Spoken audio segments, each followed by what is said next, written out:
Thank you, Therese. Okay, Robert, it's up to you. Okay, well, welcome everyone. Thank you for joining us this morning or this afternoon, this evening, wherever this is finding you. And I want to welcome you to this second collaboration with CWR and UISG for this webinar. It's successful collaboration between communicators and leadership, and this is part 2. So welcome. My name is Robert Cogswell, and I'm the Director of Communications for the Sisters of St. Joseph of Orange. And I also serve with the CWR Board of Directors with an emphasis on education. So I'm glad to welcome you all here today. Patrizia is joining us. Yeah, sorry, I didn't expect I should introduce myself. Hello, everybody. I'm Patrizia Morgante, the USG Communication Officer. And Robert, you will explain us what CWR is, right? Because we cannot give for granted that everybody knows. Okay? That's right. We have this alphabet soup of all these initials. Communicators for Women Religious. That's CWR. So we are an international organization, but primarily in North America right now. So we welcome you. And as we often do with our webinar content, before we get into our conversations, we like to start with a short prayer. So if you bear with me for a moment, I will share my screen and we will do that. Let's see.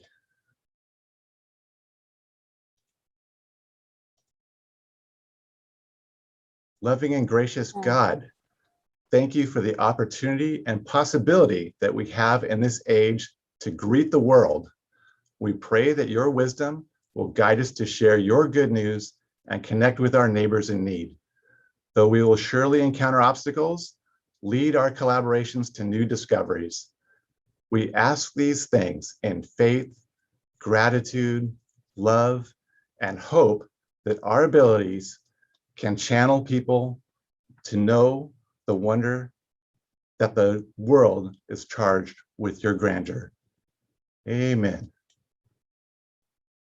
So thank you.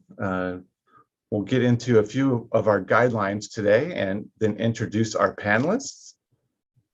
Sorry, Robert, some sisters are saying that the Spanish translation is very low volume. Marilu, could you please do something? Or I don't know if Therese can help. Thank you.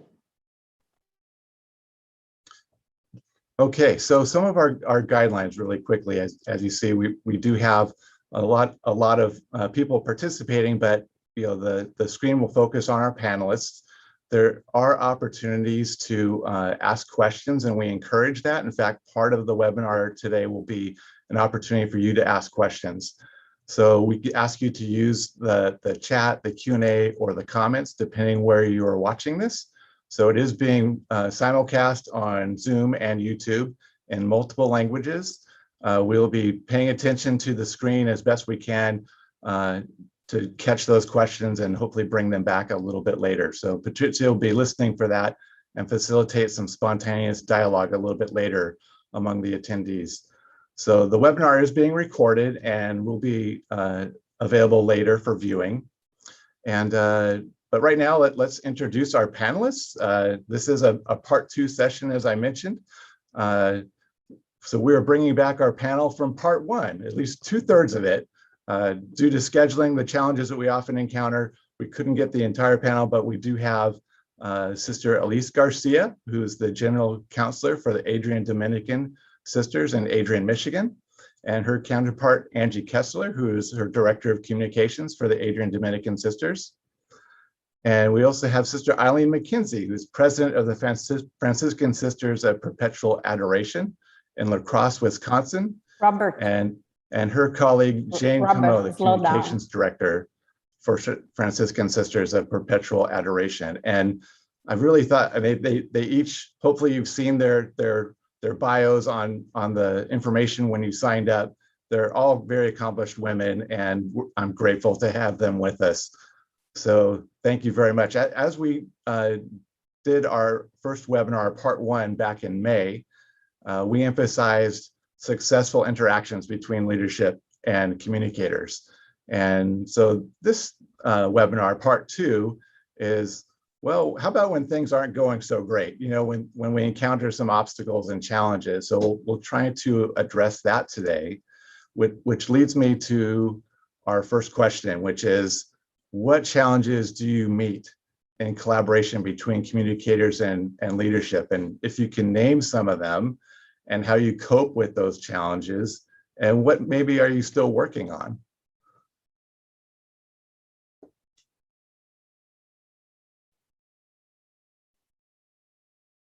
See if we can start with, how about Sister Elise and Angie? Sure. Thank you, Rob. And good morning, good afternoon, good evening to all of you. And we're so grateful to have this opportunity to have this second conversation. So it's always wonderful to meet through the UISG platform. And I just love hearing all of our sisters and friends speaking in Spanish, French, and whatever other languages you all converse in.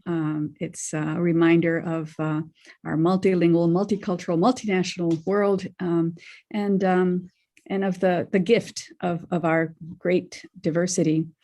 I would say that one of the challenges, and first of all, I have to say that Angie and I have had a terrific relationship for the last 5 years since Angie came on board as our Director of Communications. And I think that actually is the challenge, as we all know, in terms of communications, is to communicate what it is that we want to say, when we want to say it, how we want to say it, and to whom we want to say it, and through which channels we want to say it. And the Director of Communications is the person who serves as the interpreter for leadership of the language in which we speak.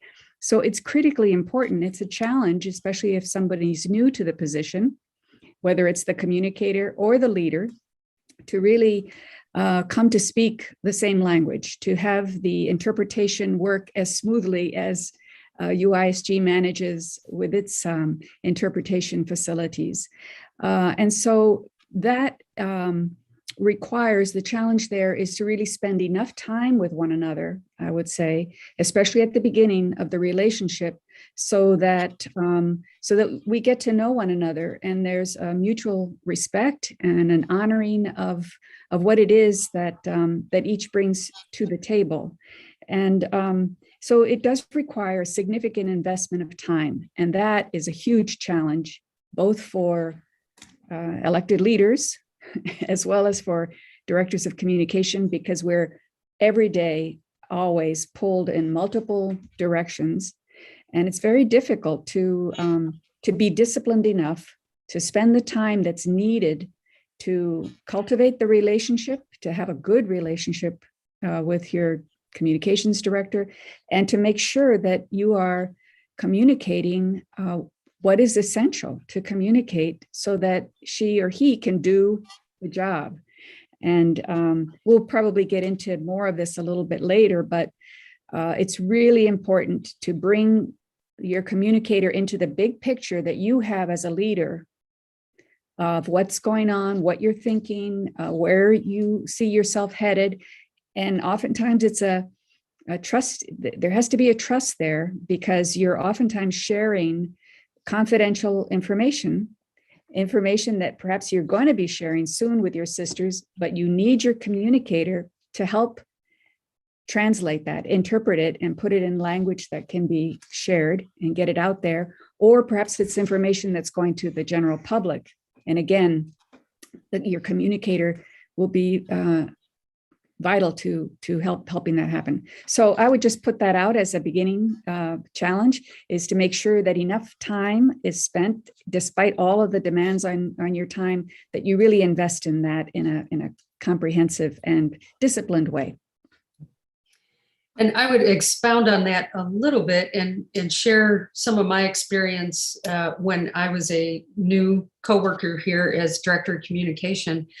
When I came in, the orientation process was very significant. And I know, I had a background in working within the Catholic Church, so I did have the benefit of language and definitions and that sort of thing. But the culture and the language of the sisters is very different from what I had experienced previously. So it was almost a foreign experience for me. However, my first 2 weeks on campus here were very, very scheduled. I was meeting with all of our department heads individually.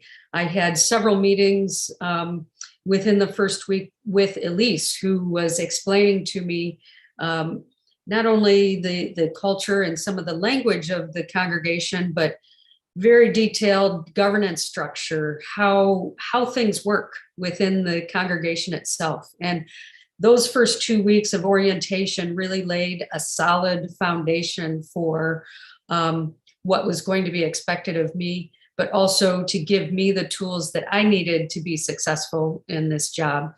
And I would say that, again, the regular meetings, not only with elected leadership, but with people and directors of other departments, has been very crucial in making sure that we are involved in everything that's happening on this campus, so that we can more effectively interpret and create the communications that are needed. And the trust building, I think, is very important. And from the perspective of the communicator, I think one of the ways that we as communicators can really build trust with our leadership and other department leaders too, is that yes, we know that we will be told things in confidence. And I think first and foremost is to maintain those confidences. I think that in itself is huge for developing that trust with those people that you're working most closely with. And then part two for me to help build those relationships is really meeting the deadlines that are set forth, either those that we come to agreement with those people that we're working with for communications, or meeting those deadlines that are given to us for different projects as well. Sorry, Robert, may I ask you the favor just to slow down a little bit the rhythm for the interpreters? Thank you. Okay, so we're slowing down our answers just a bit, so to help the interpreters. Sister Eileen and Jane, what might you add to challenges that you meet in collaborating between communications and leadership? Well, I would like to again thank you all for this invitation, and it feels wonderful to be in the Zoom room, and we're all from all over the world. And so this is just a wonderful experience. So thank you. And I would like to build off of the trust that both Sister Elise and Angela, underscored as an important kind of a way of dealing with issues. And both Jane and I have a very good trust level, between us. And I think that has actually deflected challenges that might have come up in the past few years. One thing I would mention is the vast amount of audiences that we deal with in communicating messaging. And the gift that our relationship has had, I would say, is that Jane kind of trained our leadership in how to work with a communications team. In other words, Jane has been working with our leadership teams for, I believe, 3 or 4 teams now. And so kind of part of the orientation that we received as a leadership team was the media and messaging. And that was very helpful for us. And it kind of established the importance of good communication and really what happens with poor communication. So it was in the initial stages of our leadership, we came to respect very quickly how important communicating can be. And that can be a pretty steep learning curve for new leaders. You know, you say something, just off the top of your head or something, and you don't realize the impact that might have. So that being said, not just personal communication in the role of leadership, but we have both internal audiences and external audiences. We have the congregation, we have associate members who we call affiliates, we have staff who we call partners in mission now. We have external audiences in the La Crosse area where our home base is. But as you know, we are part of the World Wide Web. So we have international audiences. The world is our audience. And that spans communication styles from, one of our sisters who is 105, who we want to communicate something to 12-year-old girls. You know, it spans that age range and all types of living and cultures. So the importance of being able to be a cultural bridge, you know, with all of those different audiences is both challenging and crucial. And I would say that the way that that we deal with those challenges is that our leadership team trusts our communication team enough to where we can say to each other, have you thought about how this is going to sound to this audience? Or you might want to consider this. And just to kind of have a different view of what the messaging might be when we're looking at various audiences. The second challenge I would offer is prioritizing messaging when every message can come to the world instantaneously, like we are right now.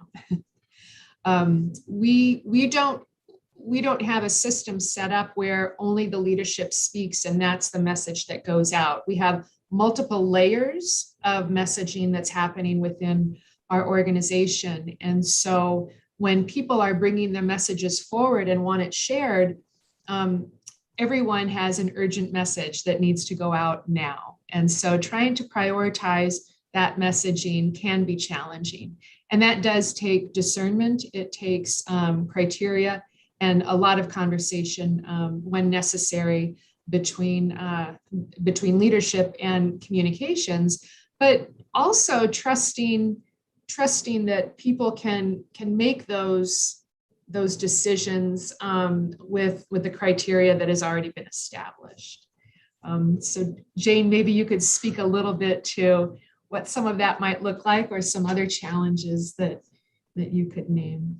Yeah, I think the challenge that I name is playing off what you just said is there's this, it feels like it's a new challenge of balancing so much content. It's like the messages just keep stacking on top of the messages. And deep down, you know, your audience can't take it all, but yet everything feels urgent. And it's to cope with that, you need to step back and ground yourself again in mission. And I like something that Sister Elise said about essential communication. What was floating around in my mind when I was thinking about this is what's need to know and what's nice to know. Because it feels like the way we look at content, it's all need to know. Get it out. It's urgent. We were mentioned here in this article. You better let everyone know about it today. And again, just grounding ourselves in mission, but what is the need to know? What are our messages? And then we have time for the nice to know. It's maybe not as urgent as we think. So let's ground ourselves again. And I think another way to cope with that is I'm mindful of the need to not only prioritize our grounding in mission, but grounding in self-education. Am I using old tools to coordinate content? What is modern content curation in today's massive amount of content that's coming through? And how am I learning the new ways to share? And am I educating myself and keeping a modern communications department going? Or am I dusting off tools that I've used since 2011 and saying, why isn't this working? And I think then the next coping method is tapping into my trust bank that I have with Sister Eileen and saying, and just being open with her and saying, we're sharing too much. I need you and I to sit down. What are we losing because we're sharing too much? Is our audience, whatever it is, Sister Eileen just mentioned all of our audiences. Are they at the point where they're not listening anymore because there's too much? And that's where that trust and that relationship that has to be built early on. So I can just come to her and push back a little bit and say, boy, we have 15 messages on the table right now, and the leadership team is saying everyone is urgent. Can you help? Can we talk through this a little bit and ground ourselves? Wow, you four are so great. I love your answers. I really appreciate the explanation of criteria and prioritization, and that's something that we can all benefit from. And I find it really interesting that we're talking about these challenges, and that one of our challenges with this webinar is asking these very accomplished teams, well, what's not working right when they're doing things so well? So thank you for sharing these things with us. So another question that we have, and you're working together, if you experience any warning signs when maybe things aren't going so well, not quite as smoothly as you'd like, how do you anticipate maybe a breakdown in collaboration when things aren't working the way you want them to?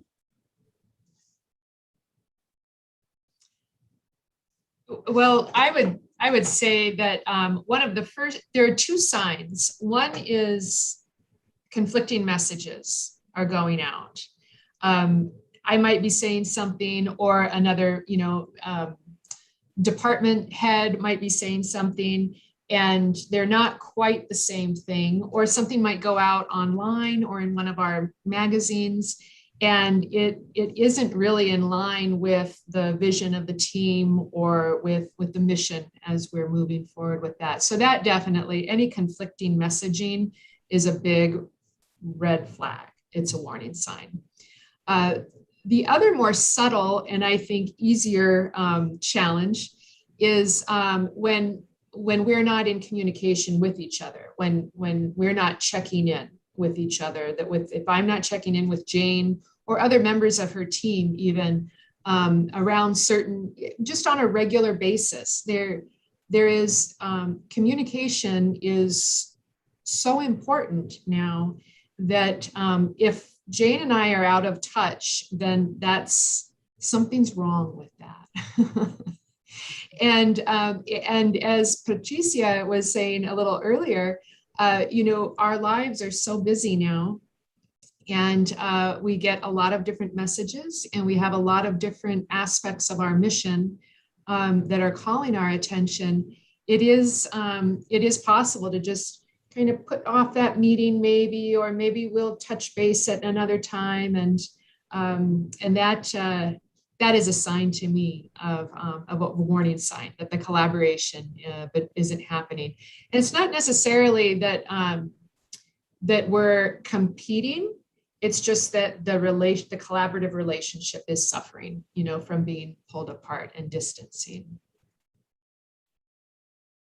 And I think And, I had and I'll just say, I know that one of the ways that I will, when I realize that might be happening, certainly if there's conflicting messaging going on, I call Jane immediately, or I reach out to Jane, and Jane and I have this understanding, like if we reach out to each other, then it's priority. You know, she just doesn't forward funny emails to me. And I don't just call her to say, you know, how is the dog doing or something. Our communication, when we call, then there's a definite reason for it. And so we do prioritize reaching out. And so for both conflicting messages and just not looping in will be a reach out. There are also two indicators for me that there's the warning signs. One, and this was a recent sort of indicator light for me that just dawned on me, but maybe that we're not celebrating wins enough, and we're not taking time again just to celebrate when something, you know, goes well. Maybe too often we do only contact each other when we know there's a problem, but maybe we need to communicate more when there's a win as well. Another indicator light for me, and I hate to put this on the communication and leadership collaboration because there's more to this, but another indicator for me are when meetings after meetings are becoming the norm instead of a healthy way to unpack. And what I mean by meeting after meeting is maybe there's pockets of people meeting after meeting sharing their real feelings. And again, sometimes that's healthy way to digest, but sometimes it's an indicator that maybe there's a little toxicity. And I wonder, again, I hate to put this on the communication and leadership, but when we're recognizing, when that indicator light comes on the dashboard saying, oh, a lot of meetings after the meetings, does leadership and communications need to regroup and say, where are the mixed messages coming from? Did we miss a mark on communication? Is the communication, how is it flowing? Is it flowing top down? Is it not flowing horizontally, diagonally? What is causing this? Again, it's not solely on the shoulders of leadership and communication, but I think it's an indicator light that needs to be on our dashboard.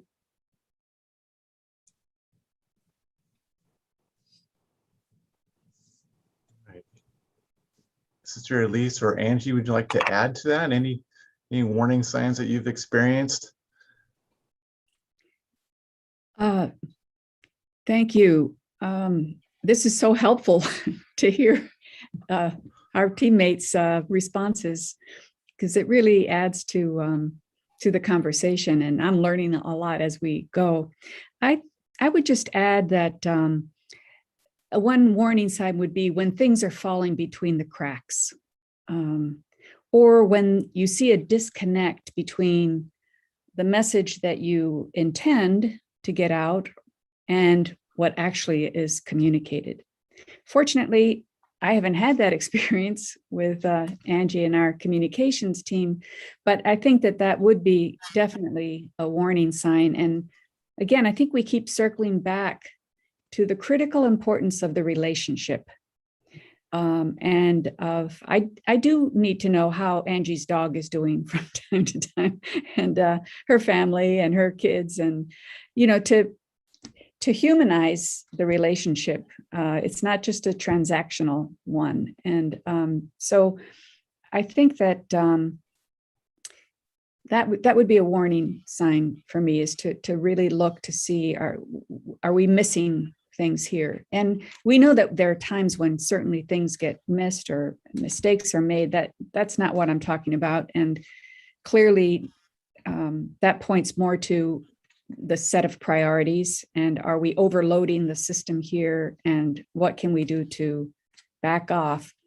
Because in many ways we have fallen prey to the same 24/7 media dynamic that exists in our world today, where new, everything is breaking news and it's happening right now and you need to respond to it and so on. So how to be in that space with a contemplative heart as women religious, adding a different note or voice, I think becomes really important. And I think, I'm not sure how well we do that, because we are do try to be responsive to, especially with issue statements on matters of critical importance. But I think it is for all of us on this call and other religious, really important for us to keep thinking about that with our communicators, about how do we sound a different note in this space that we are still operating in, especially through all the social media channels. And I agree, Jane, with what you're saying. It's hard to place a lot of this on leadership and communication, because I think we have the other leaders within the congregation that we're also building relationships and collaborating with on a regular basis as well. And for me, one of the warning signs that that we need to address is that when I feel like the communications office is being used as a tool rather than a collaborator.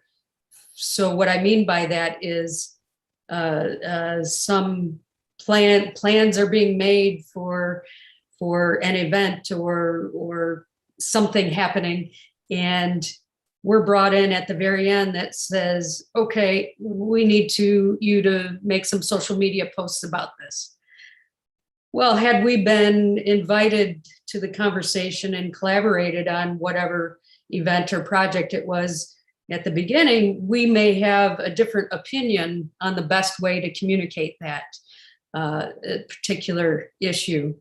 So when I'm finding that we're really being used as a tool rather than a partner, that's when we have to regroup and think, okay, we need to reach out and really start being more intentional with this department or this leader on our building our relationship with them.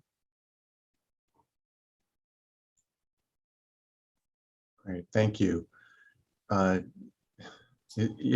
can't see everyone, all the people on this webinar right now, but I'm imagining there a lot of the communicators are doing what I'm doing as we're listening, and just kind of nodding your head a little bit. Oh, yep, that's happening, or they've experienced that in some way. So thank you. I would like to, we've touched on this a little bit. I'd like to see about widening the circle of our conversation a little bit, and talking about how we interact with other departments or ministries or functions that also really are a voice for your congregation as well.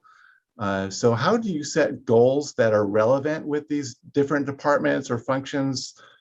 For example, how do communications goals interact with development or fundraising goals, and vice versa? And how do you interact with justice or vocations or sponsored ministries, maybe some other areas that are also trying to share messaging from your community? And how do you kind of work on that together?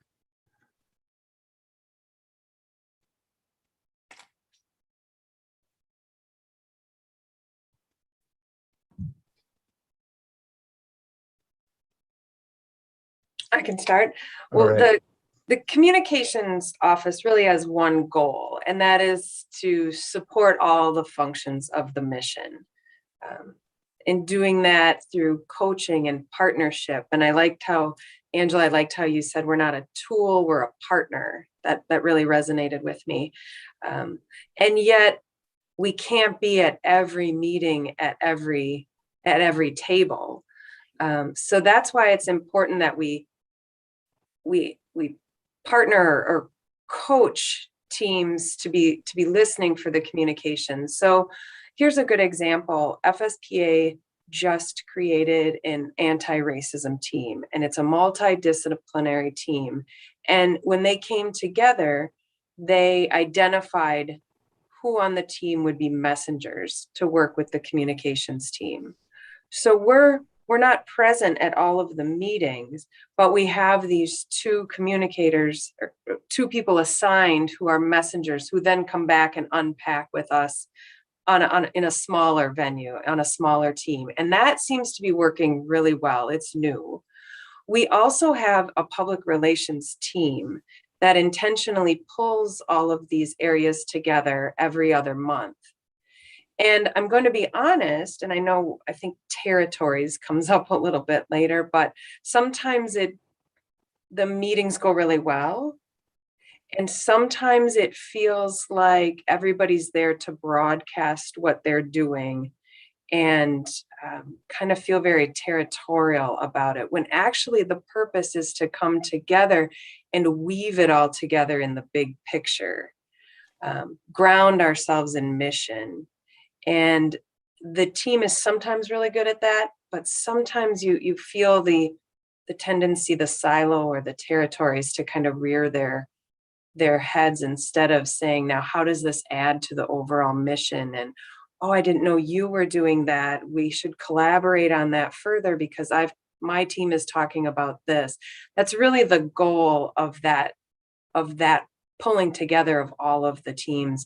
And then individually, I meet with, or someone from the communication team meets, sometimes it's every other week or bi-weekly, even just quick check-ins with these teams to make sure, again, we're all adding value to the big picture.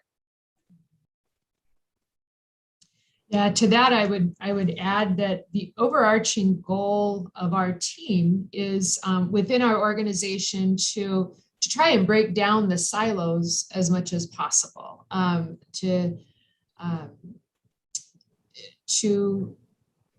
invite the departments, including the departments of one, to come to the table and to integrate, how does advancement and what is communicated through advancement impact justice and peace and eco-spirituality. And so we're in a time in the world where we just see the intersection of issues and the integration of so many different aspects of our lives being our reality, our emerging reality. And so we want to reflect that in the way that we live and work together.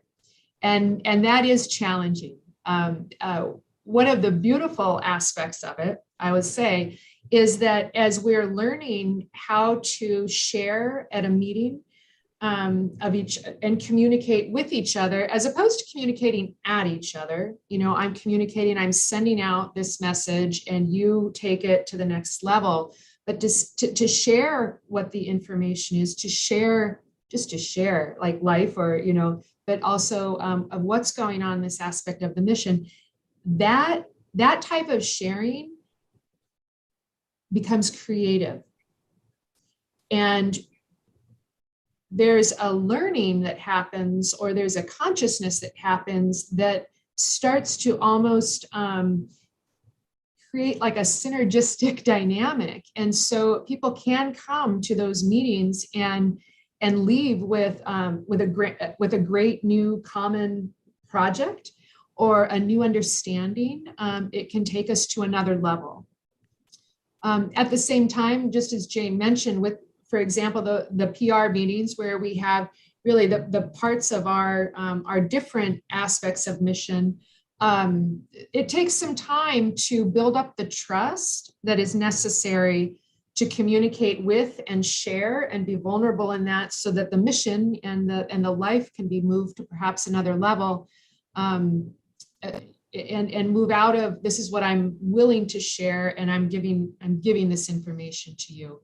I think it was Elise who mentioned that that the communication is not transactional, it's relational, and there's a bit of what I like to say, a good meeting has meat and movement. We feel nourished and we're ready to go, from that. So, and we have them. We have them. Building off of what you said, Jane, too, we do have regular monthly meetings with the key departments, vocations, development, our retreat center. Those are all departments that use a lot of communications. And so our monthly regular meetings with those departments are very highly needed. One of the things that we did very tangible to help within cross-departmental communication here on campus a couple of years ago is we found that there were a lot of competing internal events here on campus, and the silos were pretty tall, and so what one side of the campus may be doing something for sisters where the other side of the campus decided it wanted to do something for sisters, and all of a sudden they had to choose between two really wonderful programs. So what we did as a communications department is we brought everybody to the table, and we were able to, through working through several months with everyone, we ended up creating a master campus events calendar that really has come in very handy for scheduling rooms, for, taking a look and seeing what's happening on campus before jumping in with both feet. So that was one very tangible way that we were able to help foster better communications here on campus. And then another way that we've been trying to tackle, competing departments competing for our attention too, is we've created for the last couple of years, just internally within our own department, a master communications calendar, so to speak, where we know season of creation is happening every September. So we put that on the calendar, and if we don't hear from our Justice, Peace, and Integrity of Creation office by late August, early September, we're on the phone saying what's happening with this.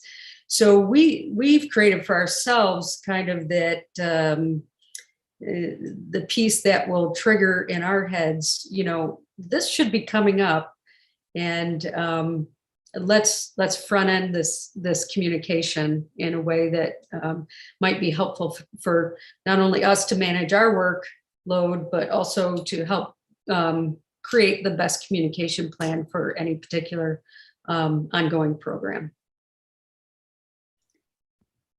What I would just add to this conversation is, I think that what we have tried to do as an elected leadership team is to really build a culture of collaboration on our campus, and to highlight that as a priority for us, and to ensure that the directors of our different departments know that they have not only responsibility for their departments, but the authority to do what needs to be done within their departments.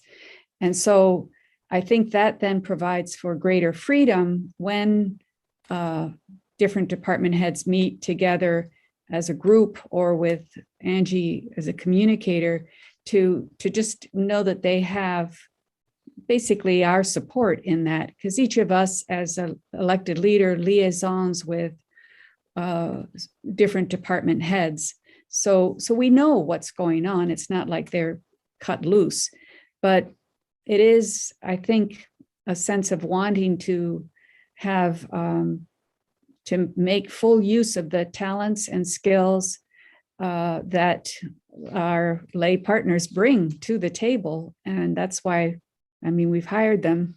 And so we want to make sure that they have the authority as well as the responsibility to do their respective jobs. So I think creating that culture of collaboration, it would be an important role for leadership. Thank you to all of our panelists. I'm going to hand off to Patrizia, who's going to field questions from our audience too. Yes, thank you very much, Robert. Thank you to our speakers. And, in the meantime, that the participants can share their experience, if they like, also live or writing in the chat. I just would like to highlight something, Robert, because from my observatory at the USG, I have really a different situation, a variety of situation of the congregations. I think that you are lucky, the speakers that we heard so far, they are lucky because you share the same culture, the same language. So, and sometimes you also share the same physical space. We have congregations where the communicators and the leaders belong a different congregation, a different culture, a different language, a different background.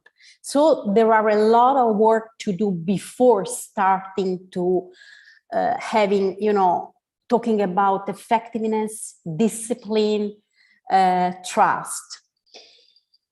I see also other two challenges in our variety of communication offices. One is that not all the congregation accept a lay person. So why a lay person should talk about my charism? So this is the first difficulty. A second that I see, and I see very often, is when they appoint a communication officer or a sister as communicator, but there is no culture of communication within the congregation. So actually there is a gap in communication, but also in collaboration. So that's why I would like to share two case studies with you and listen what you think. I'm not expecting you to solve all the congregation's communication problem, but it's a way to enrich each other. And I see that people are also writing in the chat. So I want to share these two case studies. The first one, they are real. The first one is where your superior general or your leader is participating to a big event the event is run by another congregation, but she's there because she participating in a way with this congregation.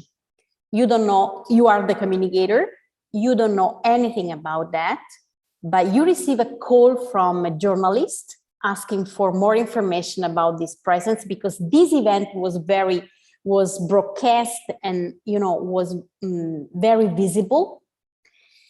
And you receive, for instance, another call from the communication officer of the other congregation saying, okay, what we can do together? And you say, what are you talking about? So this is the first case study. The second,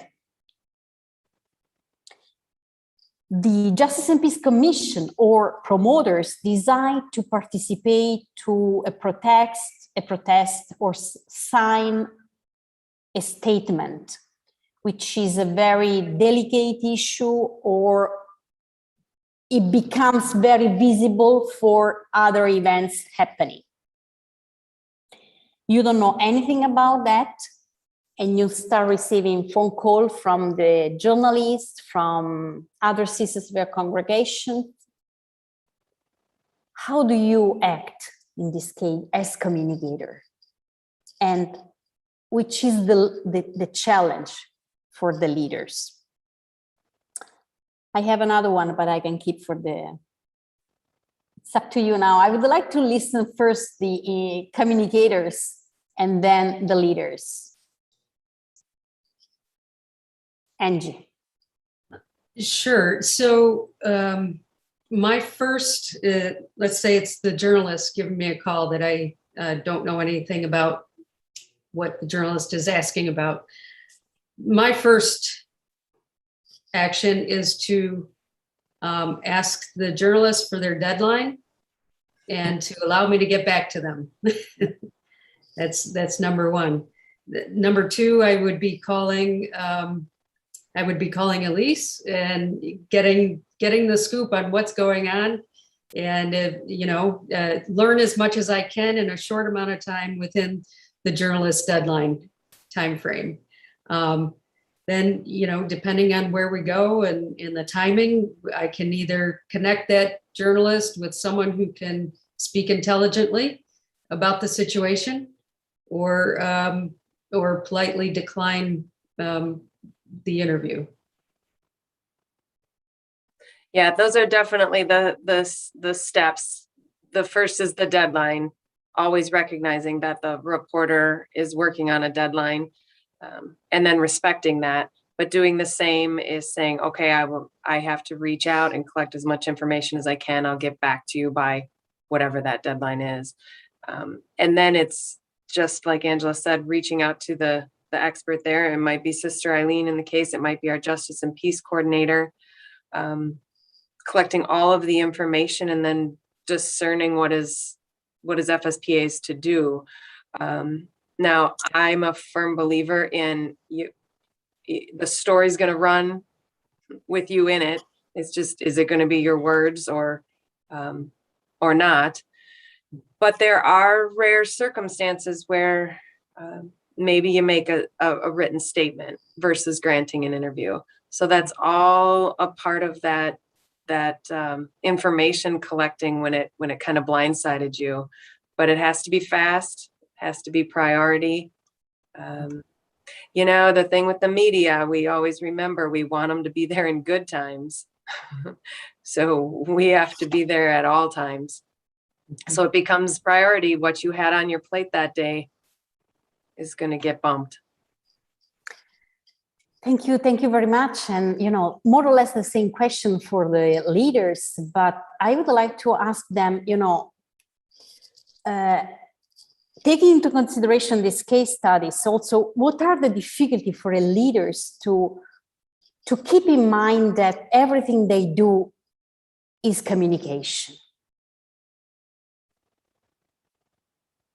Yeah, as I said before, I think that's a big learning curve for leaders. You come, you're elected and you're called from the congregation, and oftentimes we're not called from a place where we recognize the implications from a communicating standpoint or from a media standpoint. So we need to be very aware that where we go, we are witnessing. It's a public witness, like you said, like we are always communicating. And then what is the message that we are communicating? I have learned that if there's anything that I might think is sensitive, I either copy Jane, so she's aware that this is developing, which includes endorsements. Actually, whatever we endorse, I'm sure that the communication team is aware of it. And if they are sensitive endorsements, often they're part of the discernment. What do we need to be considering with this if we are going to take a stance? But it's a big learning curve. What is news? What is media worthy?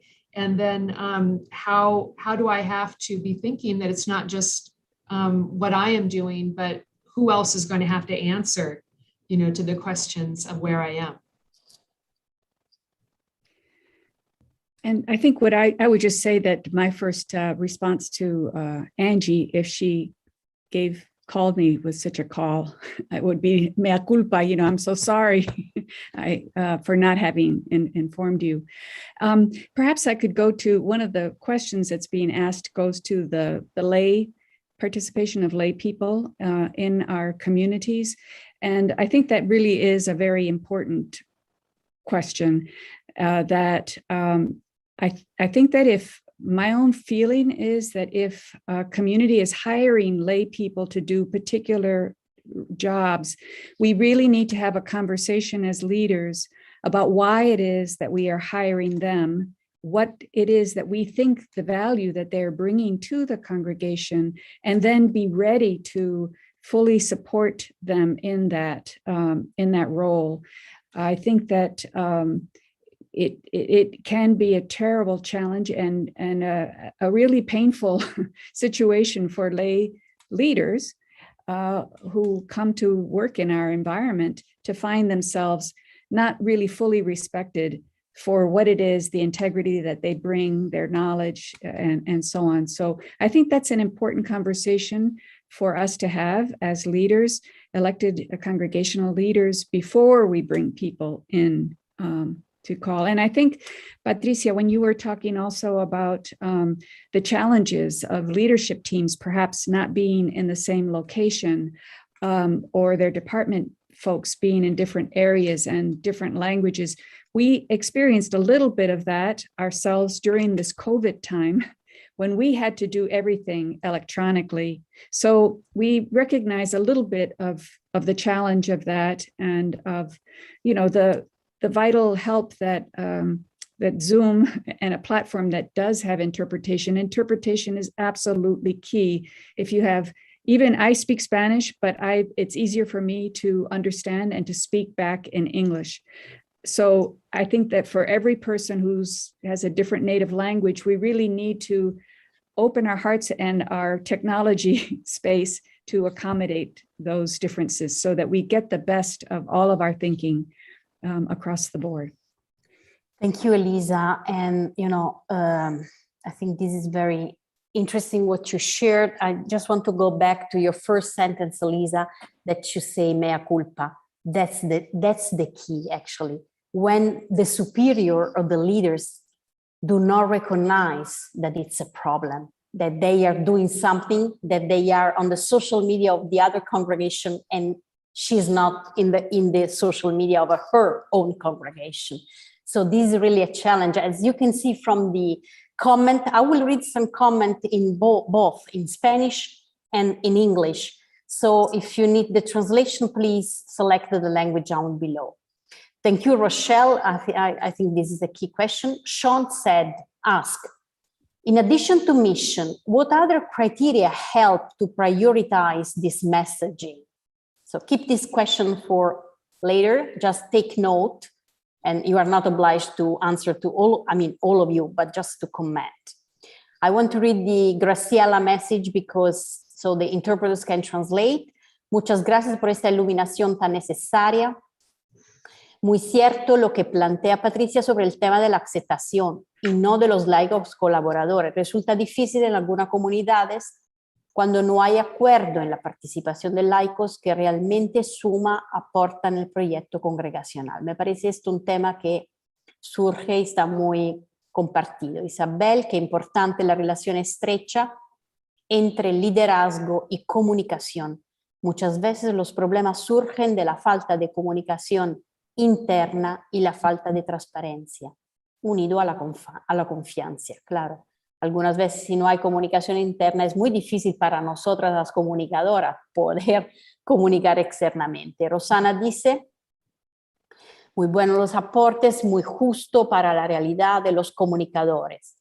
Cuesta que el comunicador tenga un lugar bien integrado con los líderes de cada congregación. Me ayuda lo que están compartiendo. Argentina.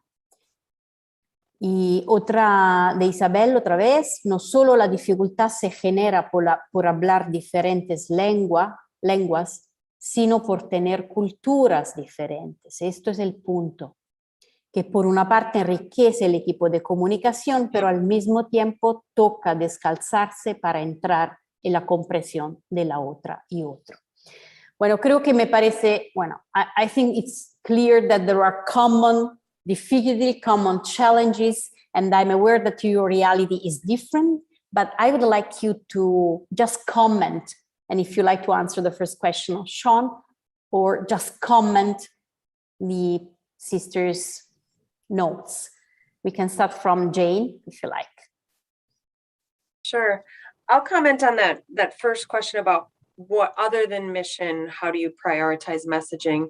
And I think the next big thing is time sensitive. And there's a few categories in time sensitive. So maybe it's an event and it happens on a date. So you have to back it up from there and communicate to get participants at your event. But there's also seasonal prioritization, and Angela mentioned season of creation and things that you get calendared that happen annually. Another example of that prioritizing for seasonal is, we all know that for our fundraisers, the end of year, that November, December is critical time, and we hold space for them and start working with them before they enter into their quote unquote busy, timely season. And then, of course, there's world activity that we can't predict, but sometimes we need to respond to, and sometimes we don't. But either way, we discern if it requires a response. So timing is definitely right behind mission. Thank you, Jane. Eileen.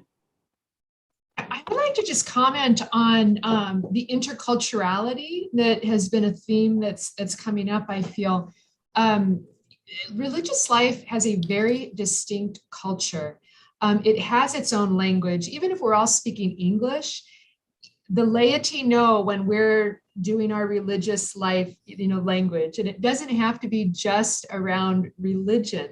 There is a very unique culture to religious life.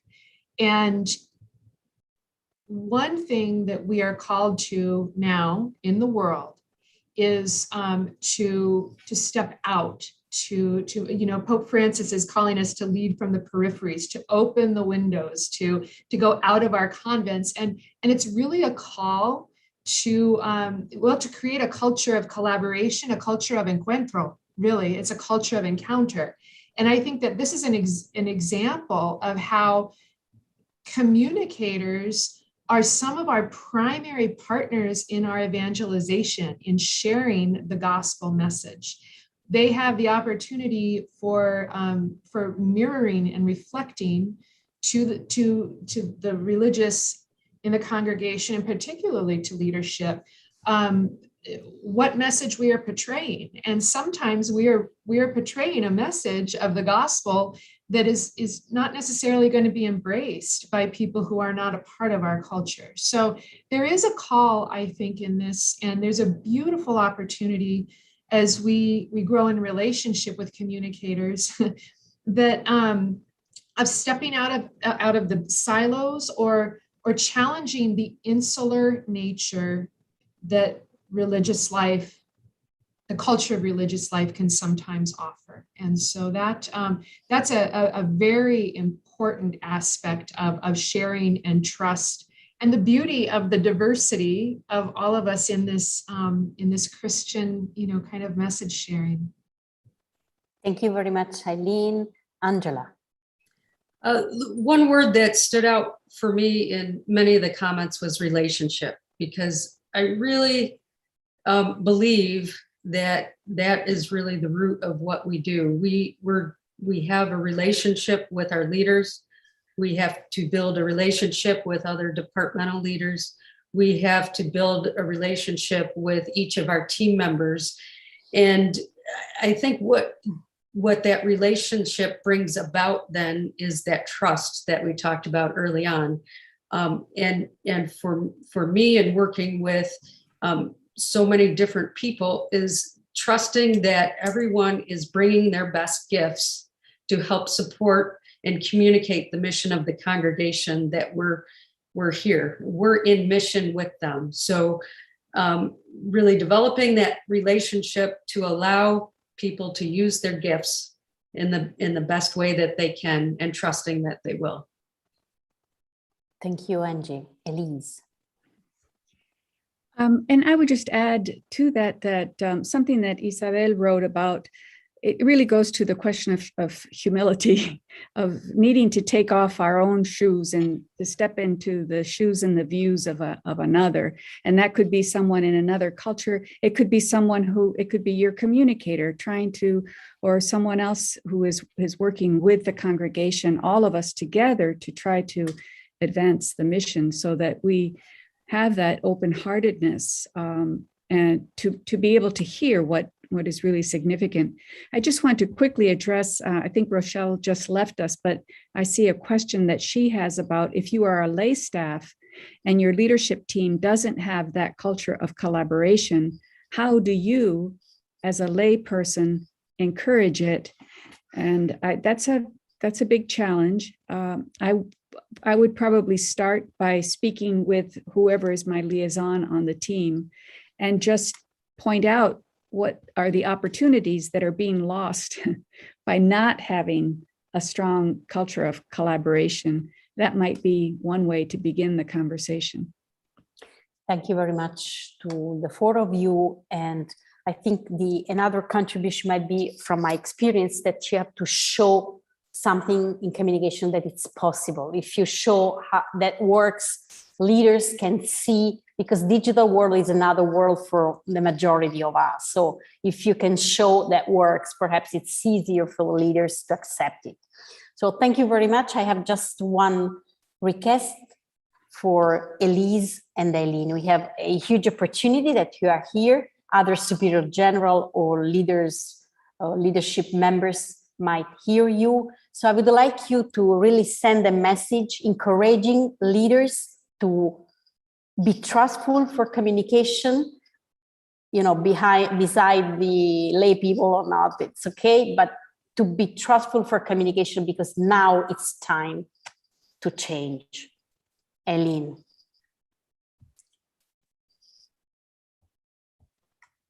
Your microphone, sweetheart. Yes, how we communicate, with whom we communicate, is a primary aspect of our roles in the congregation. And working with our communicators, trusting them and learning from them is crucial.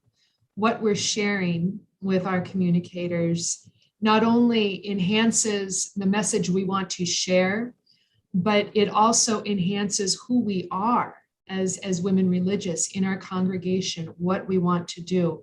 We often, because of perhaps mistrust, because of just not having the experience of being so open or working as collaboratively, we miss out on a lot. So to enhance your own leadership and to enhance the congregation, please trust and work with your communicator. You won't regret it. Thank you, Eileen. Elise? My dear sisters, what Eileen said is absolutely on point.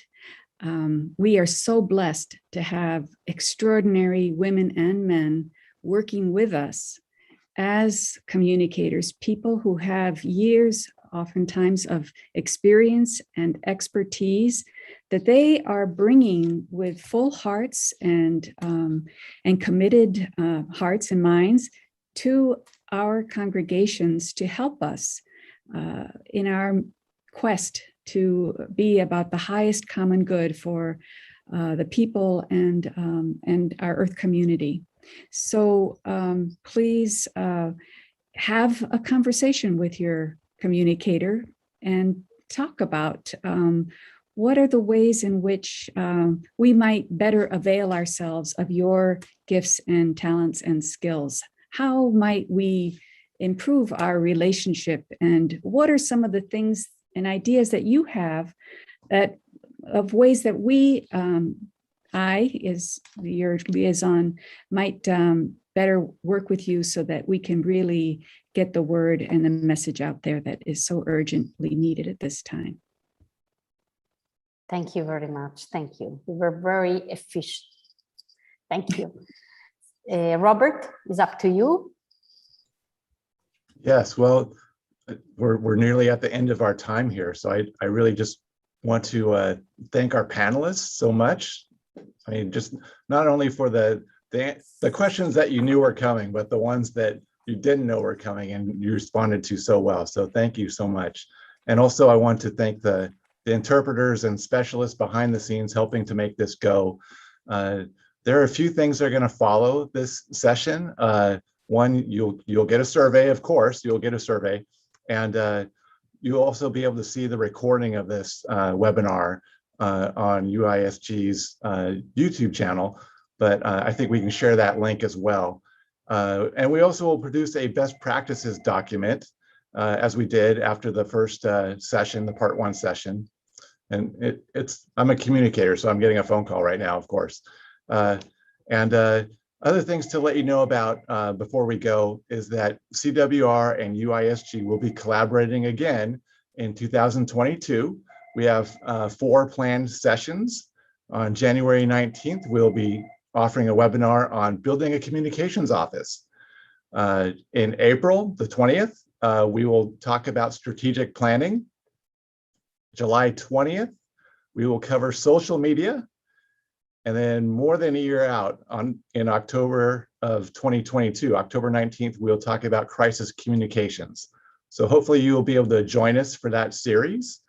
And until then, hopefully we will see each other again. So in different webinars and in different places. So as I like to sign out, we'd like to say be safe during this time of COVID, but also as a nod to Chronicles of Narnia, if you can't be safe, be good. Thank you, everybody.